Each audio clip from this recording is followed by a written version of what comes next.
আমিও খুব ভালো আছি তোমাদের দয়া এবং আশীর্বাদে।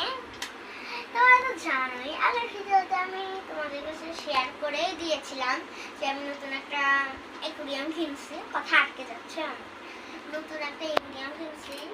সো এই অ্যাকুরিয়ামে এবার আমি মাছ ছেড়েছি, লাইট দিয়েছি, খাবার দিয়েছি এবং অক্সিজেনে রাখছি। এই পিছনে আমি ভিডিও করতেছি।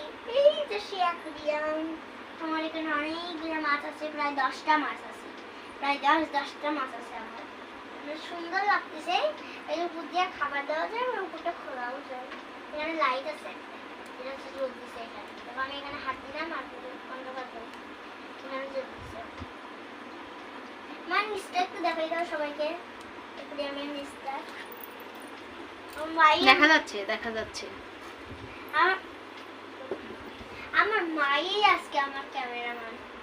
তোমরা কমেন্ট করে সবাই অবশ্যই জানাবা যে কেমন হয়েছে আমার অ্যাকুরিয়ামটা, মাছগুলো কেমন হয়েছে। সো আজকের মতন ব্লগটুকু এটুকুই। Tata, bye bye. সবাই ভালো থাকো, সুস্থ থাকো এবং আমাদের জন্য দোয়া এবং আশীর্বাদ করো। আমরাও যেন খুব ভালো থাকবো। টাটা।